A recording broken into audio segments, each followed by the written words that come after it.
Live on DSTV channel 421, Go TV 125. This is the Joy News Prime with me, Carlos Kaloni.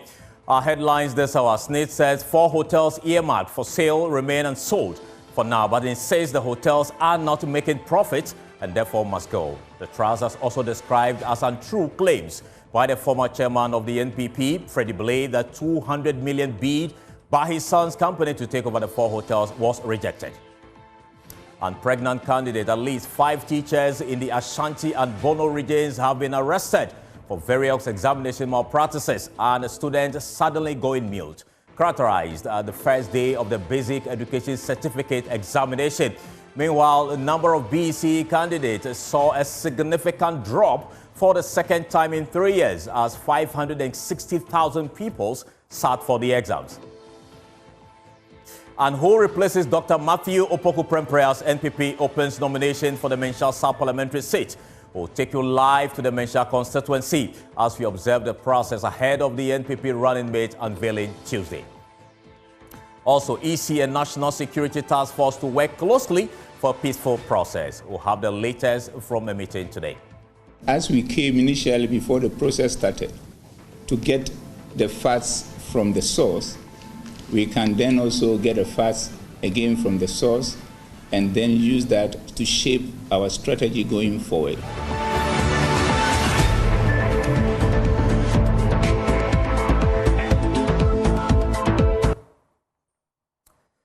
We are grateful you could join us here on Joy News Prime. Now, let's start from the Social Security, where the Social Security and National Investment Trust SNIT has decided to sell 60% of its shares in 4 hotels to a private investor, stating that it was the most viable option to revive the fortunes of the hotels. SNIT Director General Kofi Bosompeno-Safo-Mafo, in an address to the press today, emphasized that the trust has invested over 200 million cedis in the said hotels with no significant returns. He said the move to sell the hotels would bring in the necessary capital and expertise needed for the hotel's revitalization, ensuring their long-term sustainability and profitability. We can simply not keep throwing money into it. So if you look at that table, it gives you what the 5-year average profit after tax is. You can see a lot of negatives in there. You can see that they haven't paid dividends, with the exception of Labadi in the last 5 years, significant losses in La Palme and Ridge Royal, and indeed the others that make profits, they are not significant. And again, just to highlight, a significant amount of money has already been pumped into that. Well over 200 million has been put in the GBH hotels with no return in sight.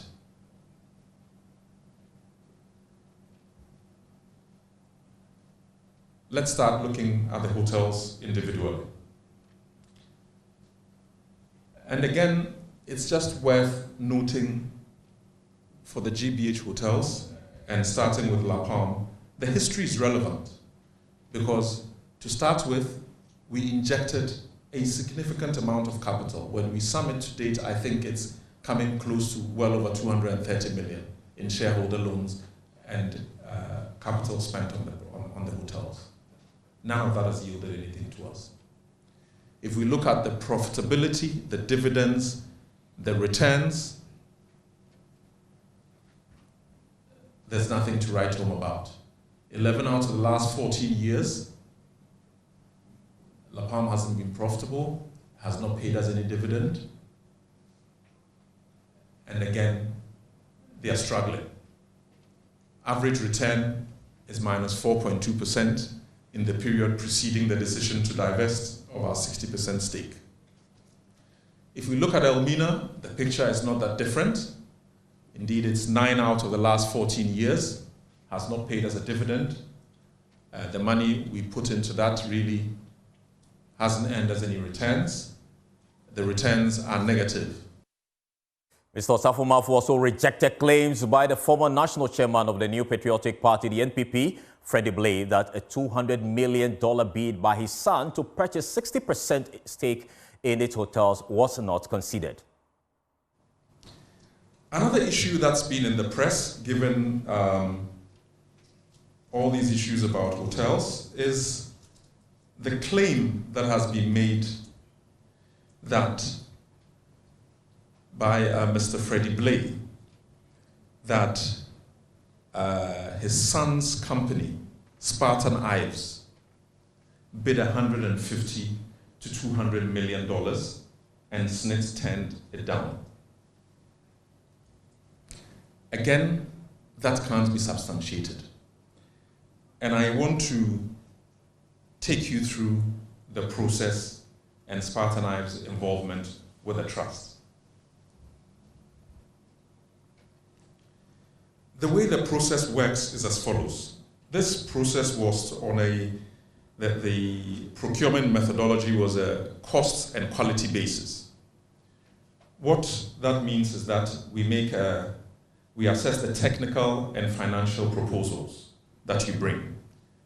First, you bring your technical proposal, you submit that, everyone does. The proposals are opened in front of everyone.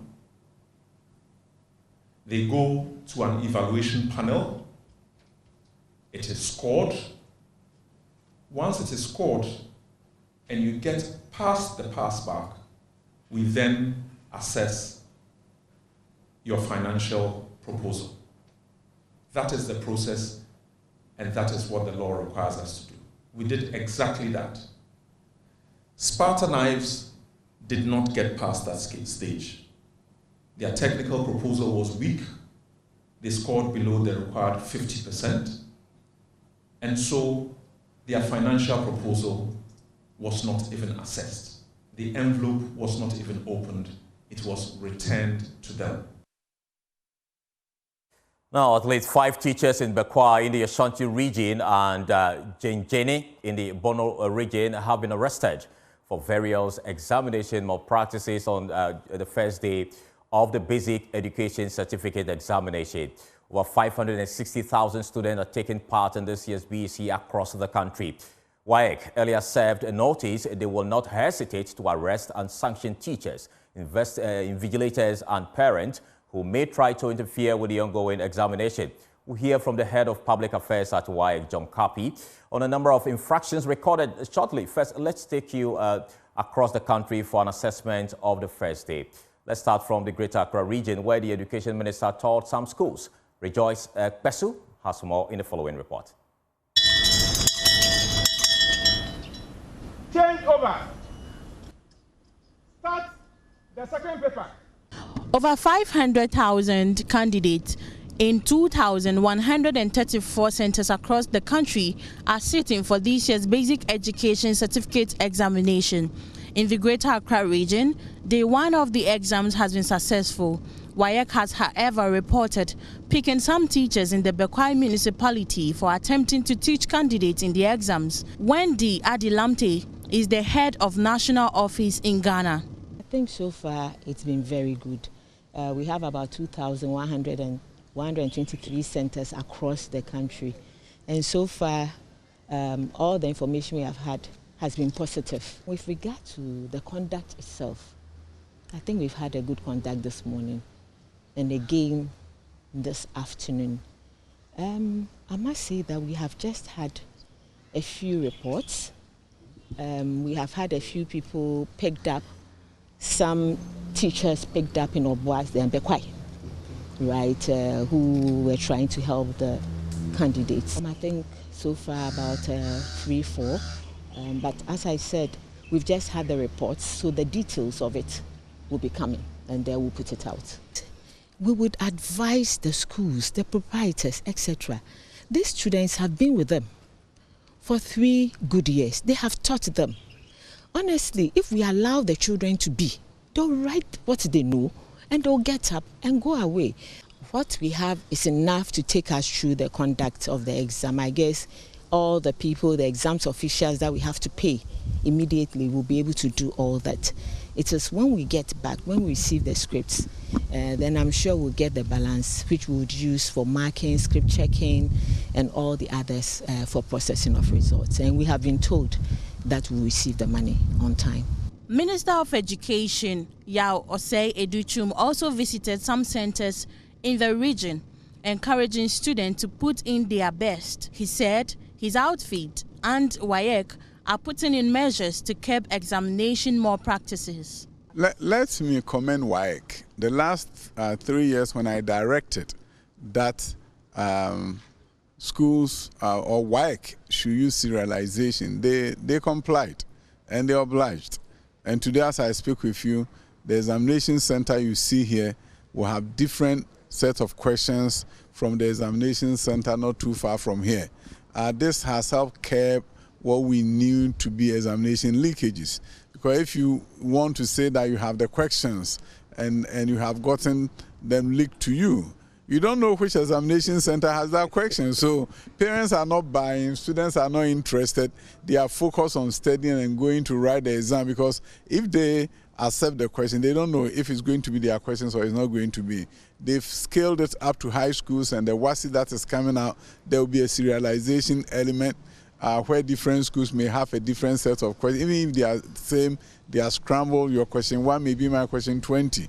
Some of the candidates have been speaking to Joy News. The English went very well. The questions were on point and the format was very good. I noticed that prior to the examination, we're given some English sample questions that we're supposed to do. But instead of using that one, we rather use the old format.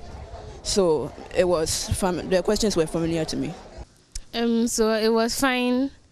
I didn't actually expect anything difficult, but I had encouragement before I went to write, so I think everything went fine. English it's all about using, your brain and everything, so I think it went okay. English wasn't easy, it was solvable, but the rest of the papers, I don't know, but we are praying and we are hoping that everything will go well. It was okay, apart from the essay part, but then overall everything was fine. But it was quite easy. It wasn't as complicated as I thought it would be. So I'm just hoping for the best. Let's now take you to the Ashanti region, where 2 pregnant girls and 1 nursing mother sat for the exams. Love FM's Clinton Yeboah has more.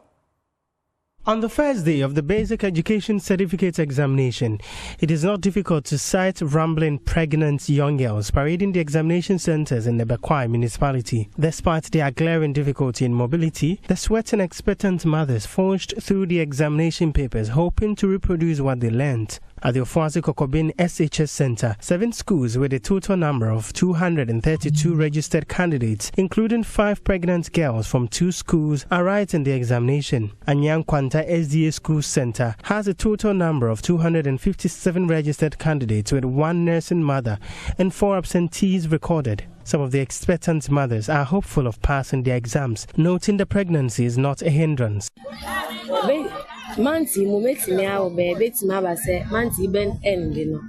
I can give birth this month, but I am sure I will pass. Other girls need to be careful. Next month, 18.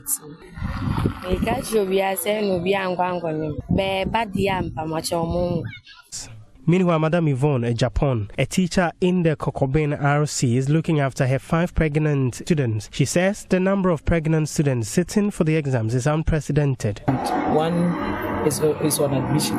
She just gave birth, and the 4 are in the exams hall, writing the exams.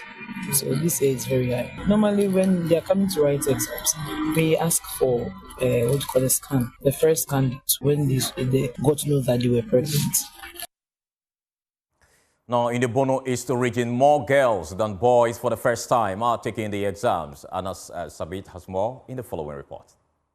Over 1,600 pupils in the Tichima North district of the Bono East region are expected to participate in this year's Basic Education Certificate examination.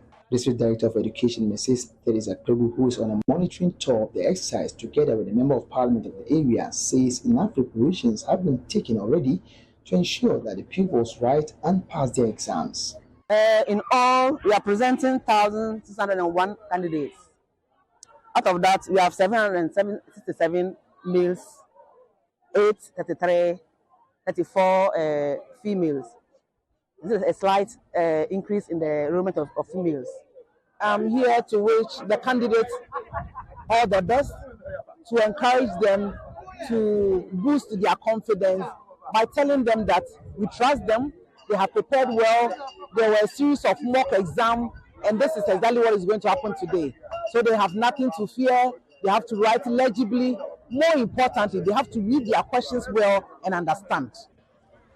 Anna Sabit, Joy News, Chobodon. Let's go now to the Volta region, where one student out of the blue lost his ability to speak and could not write.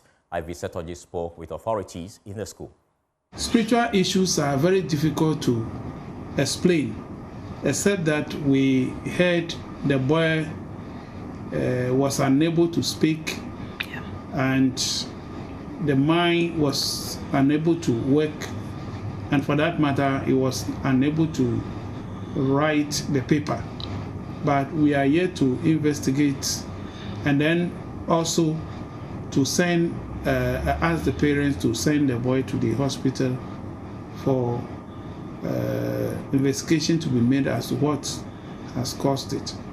So in that case, what would you do? Because according to the parents and even the headmaster, he was sent to the hospital and nothing was wrong with him. We have different levels of hospitals. At times, if the scientific aspect is unable to work, there is also the need for psychologists to also, clinical psychologists to also work on him. In the Upper West region, Member of Parliament for the Wild West Superintendent retired Peter Aidoo admonished a candidate to be disciplined and refrain from examination malpractices. Enclave, which is one of 4 communities that is hosting the candidates, have 2 centers here with a candidate population of 446. Member of Parliament for Wild West Superintendent retired Peter Aidoo, having education as one of his topmost priorities, decided to have a whistle-stop visit to the examination centers for a last-minute motivational talk to boost the morale and confidence of the candidates before the start of the examination. The future of your life begins from today. The results will determine how far you go in life. Your level of discipline in the exam center is another plus. After the paper, some of them shared their thoughts with me. It was somehow better.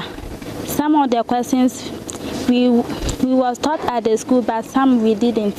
Were difficult for us, but others too were favorable because this is a new format of setting the questions. So we were having some kind of agitation.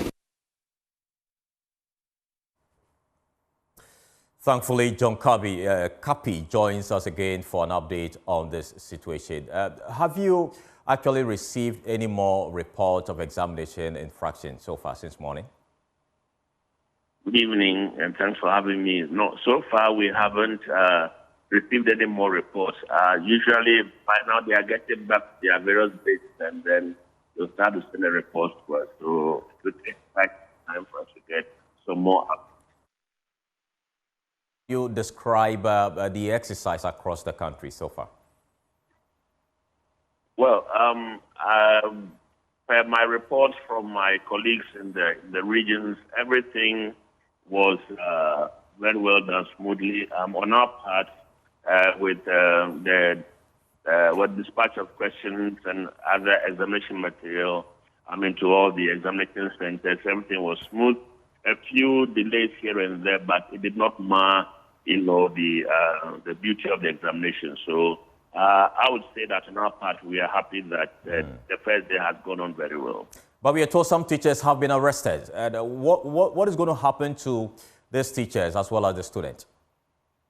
So as a first step, we find this as an infraction, and per our rules, we hand them over to the police. So the law will take its course. The white law indicates that anybody who has in their possession any examination material in the course of the examination has, broken the law. And as a first step, we hand them over to the police. So for now, they are with the police. The next step we'll take will be to report them to the Director General Ghana Education Service, because that is the employment agency. And then they would also take their action from there. So what paper are they writing tomorrow? Unfortunately, I don't have my timetable. I'm still on my way home, so I'll not be able to tell immediately. But I think they are competing in one other subject. I don't remember, really. I wouldn't be too sure about that. Right. We are grateful for your time. John Kapi speaks for WAEC. Now, data available to Joy News shows that the number of BECE candidates has dropped significantly for the second time in 3 years. This year, more than 560,000 people are sitting for the exams. That is about 30,000 less students than those who sat for last year's exam. Here's a breakdown of that data. There you have on your screen. And you see in 2016, we had about 461,000 students sitting for the exams. And that rose to about 468,000 in 2017. And in 2018, it went up to about 509,000 and also increased a bit to 517,000 in 2019. However, in 2020, as you can see, it jumped to 571,000. But between 2020 and 2021, it increased marginally to 572,000. However, in 2022, the figure dropped to 552,000 students. From 2022 to 2023, you can see a jump there to 602,000, which appears to be the highest so far. However, this year, it dropped to 570,000 students. Now, let's look at the decline rate. It means that from 2023 to now, the decline rate stands at 5.31%. Now, let's also look at the JHS completion rate from 2017 to 2022. In 2017, you had about 75.20%, and it went up to 78.80% in 2018, and increased by some 1% in 2019 to 79%. Then it dropped a bit to 77.50% in 2020. However, in 2021, it jumped to 83.10% and dropped to 80.50% in 2022. So clearly, that tells you some story regarding the education and performance in terms of how the figures are working. Executive Secretary of the Institute for Education Studies, Dr. Peter Aidoo, joins us via Zoom for more on this. Grateful for your time. Is there any explanation for these numbers? Thank you very much, and good evening to your viewers. Yes, of course, if you look at the figures in relation to those who write the BECE, you would see in the Facebook that there's been some changes or decrease in the number of students that sit for the exams. And year on year, you would appreciate that there's been up and downs in terms of the number of students that's right. But if you really want to understand what is happening, you need to go a step further and look at the enrollment ratio, what we call the gross enrollment ratio, and then you compare that to the completion ratio, completion rate as showing. And if you do that, I will just pick about 2 years. For 2022, you see that, let me take 2019, you will see that the enrollment ratio was around 83%. So it means that number of students that entered JHS 1 that year was around 83.2%. However, when they sat for the BECE, the number had reduced to 77.5%. Okay. So it means about 6% of the students couldn't sit for the exams. Okay. So last year, for example, the number of students that entered GHS that year was, that is 3 years ago, was 98.35%. However, they sit for the exams, only 94.101% were able to sit for the exams, which means that there was some 4% of students that were not able to sit for the exams. And this can be attributed to a whole lot of factors in terms of some of them not dropping out of school, and maybe some also not making it in terms of mortality issues. And so what does this mean for our educational system? Well, it means that although we are making efforts to ensure that everybody access basic education, referencing what we call the FQ. And then we are also making efforts to ensure that these students transition to senior high school. There are a number of students who are still not able to complete their education.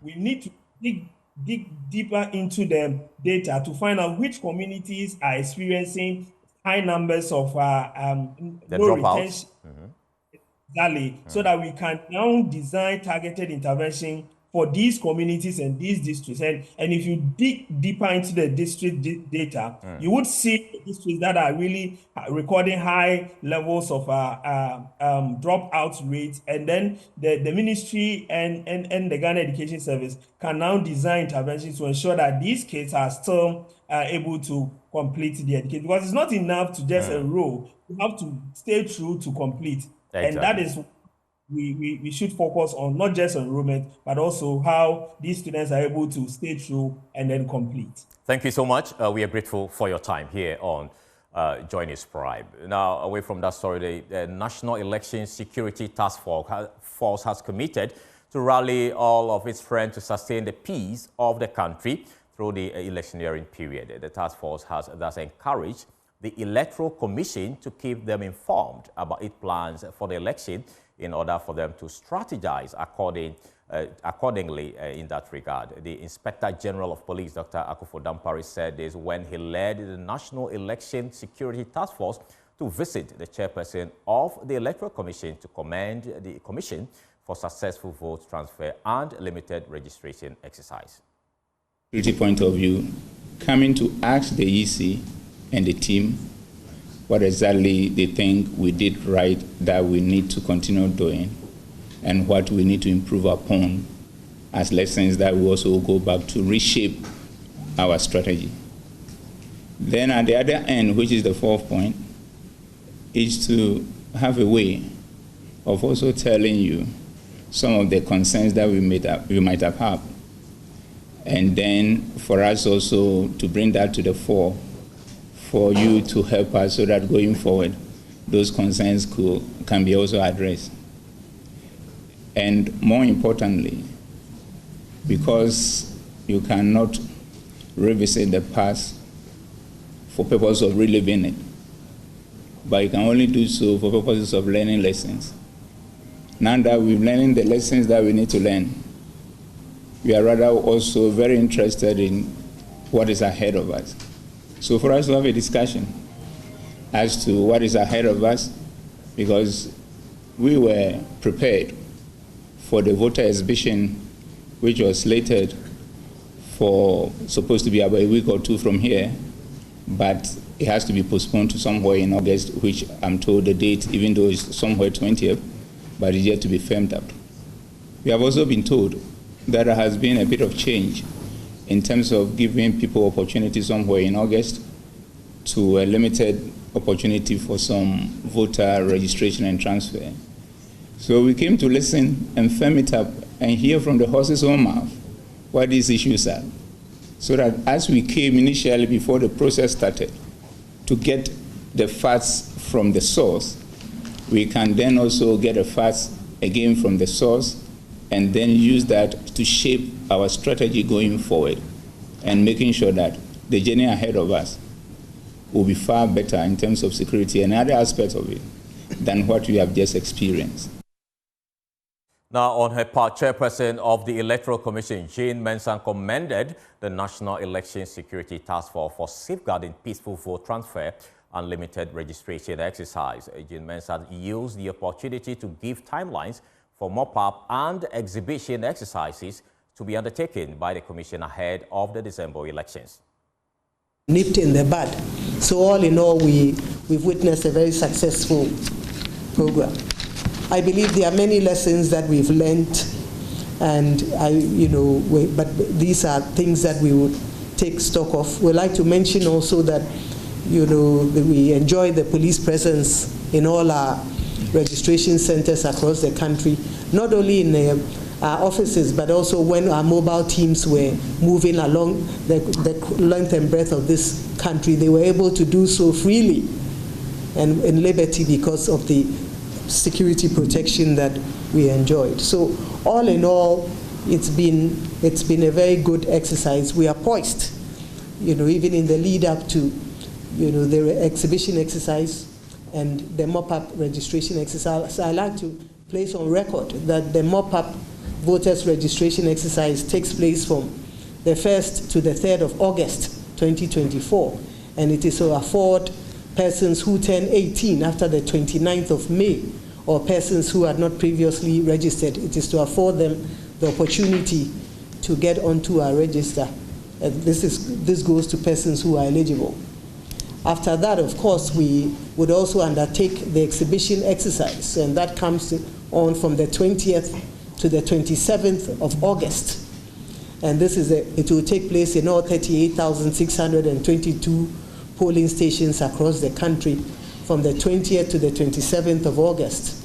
It's important to mention that from the 20th of August, we would also electronically put out some short codes to allow any interested citizen the opportunity to verify his or her registration details through their telephones. And so in the comfort of your homes and just behind your telephones, for a very small fee of some 30 pesos or so, Ghanaian citizens may verify their voter registration details. And if they may wish to change, or if there are any mistakes with the registration details, they can visit any of our offices across the country, or particularly in the district where they can visit the district where they are registered to vote to effect.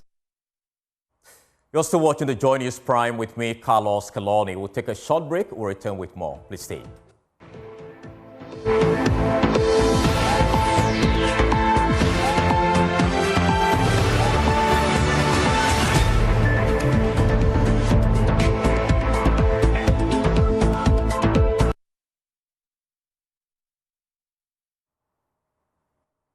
Welcome back, and thank you so much for staying with us. Now, the new Patriotic Party has officially opened nominations for the Mencha South parliamentary seat, vacated by outgoing Member of Parliament, Dr. Matthew Opoku Prempeh, following his confirmation as the running mates to Dr. Bawumia. Potential successors have now come forward to pick their nominations to replace Dr. Opoku Prempeh, including those who have picked the form is Nana Osu Prempeh, his brother.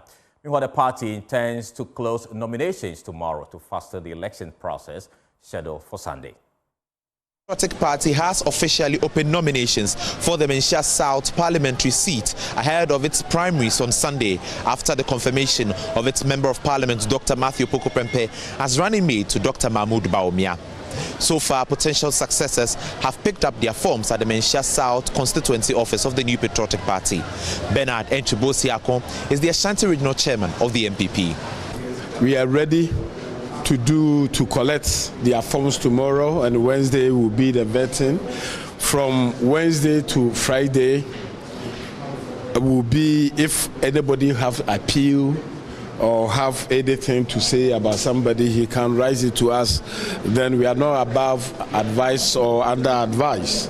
We will take it and proceed and make sure the necessary steps or procedure have been dealt with, so that on Sunday we can have a fruitful elections to elect one person to replace our Vice President, Matthew Opoku Prempeh. Are you promising a free and fair electoral process?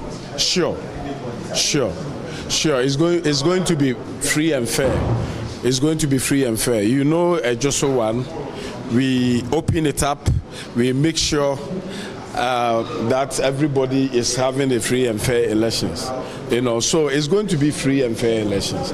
And if you heard about months ago, I was even saying that, I'm going to appeal to the National Party, especially our conference, that we should even allow every MPP bearing member to vote, so that everybody will know that, you know, you cannot do any comme ça, and it's a free and fair. The elections committee, chaired by Dankwa Smith Bute, says they're expecting qualified aspirants to pick up their nominations. Every assembly member has a hope of being an MP.